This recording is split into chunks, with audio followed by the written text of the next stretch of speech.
Lowcountry. This is WJCL 22 Morning News. See us now. Well, thanks for joining us at noon on this Monday. I'm Ashley Garrett. And I'm Chris Tatum. As we speak, Tropical Storm Isaias is powering its way right past our area, driving winds and dumping rain.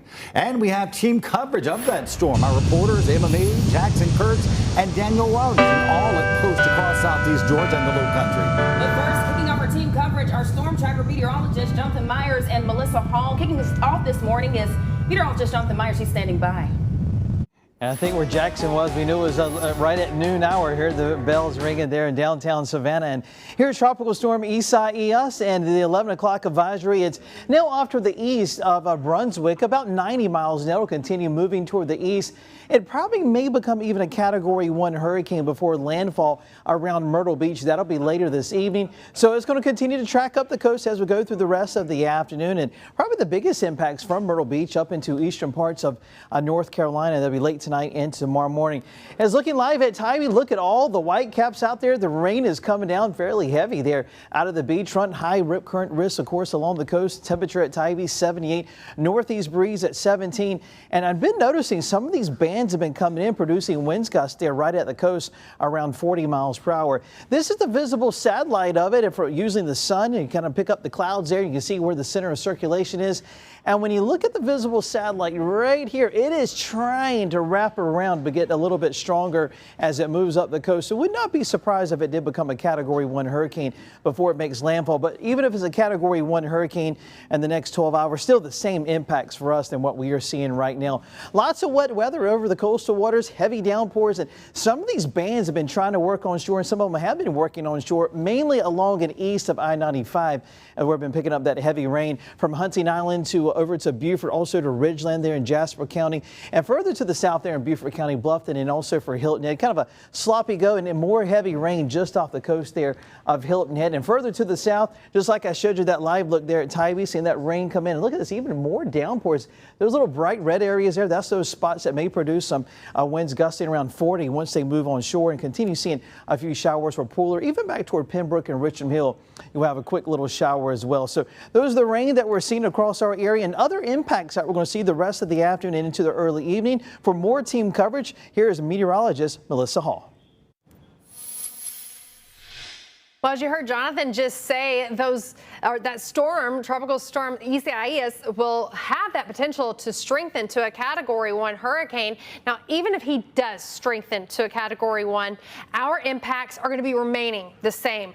Those rip currents that you could see in that shot out at Tybee, or the possibility for rip currents, is going to be a distinct possibility this afternoon.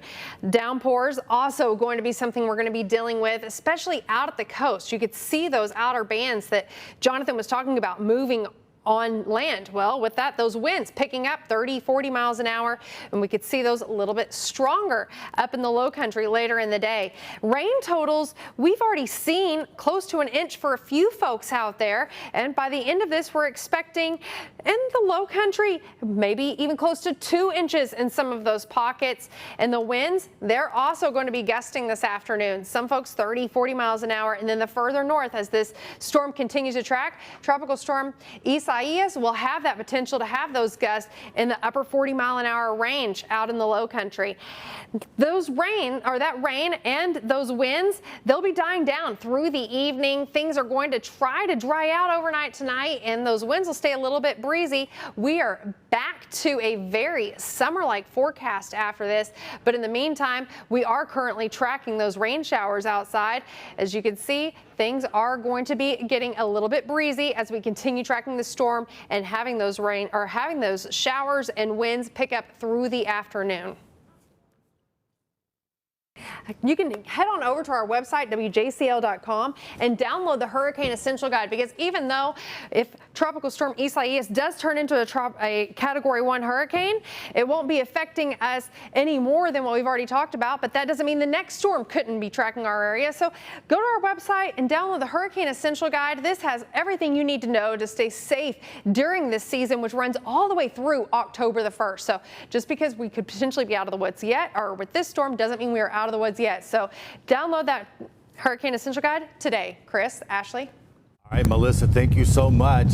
Great advice to download that Essentials Guide. Well, as Jonathan and Melissa just said, people on Tybee Island are right now feeling the full strength of what Isaias is bringing to the island today. And WJCL's Emma Hamilton is picking up our team coverage. She joins us live now with what it's looking like on Tybee right now. Emma. Ashley, Chris, hey, well, as you can see, the wind is blowing very hard here this afternoon on Tybee Island. We've noticed that it has gotten stronger throughout the day today, and the rain is coming down.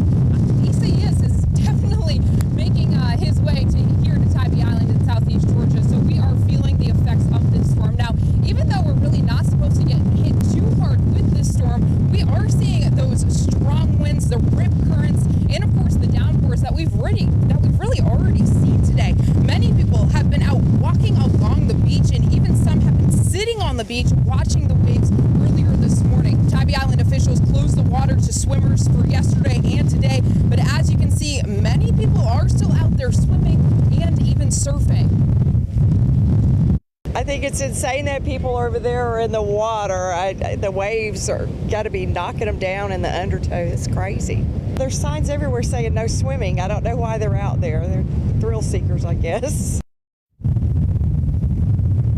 Like many other people we've talked to today, Karen told us that she was out just for a quick walk earlier and was planning to head back to her hotel room to dodge the rain. Well, Karen, I'm very jealous that you dodged the rain. We're out here in this wind and this rain today as Tropical Storm Isaias makes his way up the East Coast and obviously across southeast Georgia. But we're going to continue tracking this storm for you today and bring you the updates as we learn more. For now, reporting live from Tybee Island this afternoon, I'm Emma Hamilton for WJCL 22 News.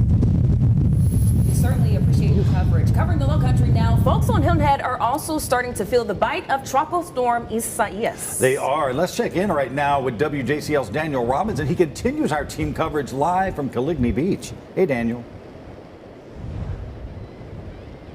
Hey, Chris, right now we are seeing strong wind gusts, and that rain just started about 5 minutes ago. We're also seeing these waves continuing to grow, as you can see here behind me. But conditions here are constantly changing as Tropical Storm Isaias continues to get closer to the South Carolina coast. Now, the biggest concerns are going to be the potential for these strong winds along with rip currents. We've also been seeing a couple heavy rainstorms earlier today, bringing some thunder and lightning to the area.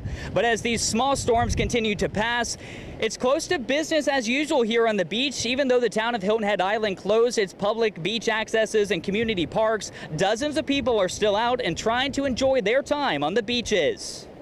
I think the beach is packed this morning. Everybody's out watching, filming, taking pictures. I think just kind of waiting for this storm. And yes, we'll definitely come back out once it passes.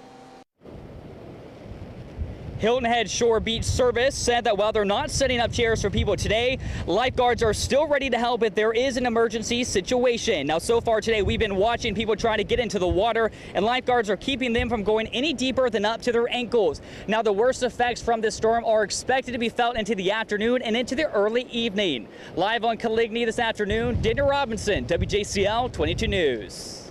All right, Daniel, we thank you so much. The time right now, 12:08. And Beaufort County is issuing a riptide warning due to Tropical Storm Isaias. Now, because of strong currents, boaters and swimmers are urged to take extreme caution. The Beaufort County Sheriff's Office is also asking everyone to stay inside and to refrain from driving during the storm. Well, South Carolina Governor Henry McMaster is reminding people across the low country to take this storm seriously and to be prepared for it.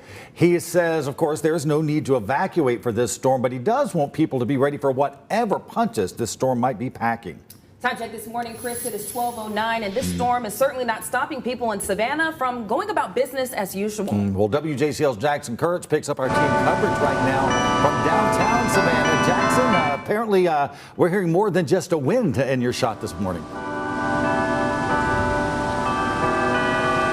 You're hearing the bells, that's exactly right. But right now it's a pretty calm day in Savannah. We've had some light rains light rain and some wind, but other than that, it's a pretty normal Monday in downtown Savannah. We've seen a decent amount of folks out and about working or enjoying their day, and most people we spoke with aren't too concerned on what Tropical Storm Isaias will bring. Lots of businesses we spoke with are planning to stay open with their normal hours and just expect some rain and winds for the afternoon and night. Now, Chatham Emergency Management Agency says most likely Savannah won't be seeing any heavy rains or gusty winds. There was a rain band that came through that really skipped most of the county, and it actually dropped a lot of rain out on the west side. So the rain bands are already starting to come in. There's, as I said, there's wind encroachments already starting out on the island areas. Now, officials say they're really only expecting about 2 to 3 inches of rain and winds about 20 miles per hour in Savannah. SEMA says Savannah's timeline for the storm will only last a couple of hours today and should mostly be out of the city by this evening. In Savannah, Jackson Kurtz, WJCL 22 News. Thank you so much. Well, Georgia's Department of Transportation says the Talmadge Bridge on US 17 in Chatham County could close today at 2 p.m. because of wind conditions. An update out of Glenn County now. DOT says the Sidney Lanier Bridge in Brunswick is closed today due to the threat of winds from today's tropical storm. And an extra piece of information right now, bridges in coastal Georgia are being closed for safety. Several local businesses are closed today to make sure workers are safe from the storm. Savannah Chatham County Schools is closing all of its buildings and district facilities today because of the storm. All athletic practices will also be canceled. The teacher start date for this school year will be pushed to Tuesday. Well, Tropical Storm Isaias is also forcing Georgia's Coastal Health District to cancel coronavirus testing today. It's closing its testing sites, plus its offices and health departments. Health leaders do plan to reopen those facilities tomorrow and say they will contact people about rescheduling their appointments. Time check now, it is 12:11, Chris. And coming up, we've got more on businesses closing due to Tropical Storm Isaias. Also, the latest in the coronavirus effect on our area, evictions resuming in Chatham County today. Plus, today, new coronavirus guidelines go in effect across South Carolina. And as we look live outside of our studios, Chatham Parkway, low clouds, had a couple of downpours outside of our studios throughout the morning. We're seeing your winds out of the east about 15 miles per hour, a few gusts around 20, temperature 79, and much cooler we've been the last couple of days. And of course, tracking Tropical Storm Isaias, who have the latest impacts that we're going to see in our area as we go through the rest of the afternoon. Always remember, you can keep up with that certified most accurate forecast throughout the day. Just download our WJCL 22 News app right to your smartphone.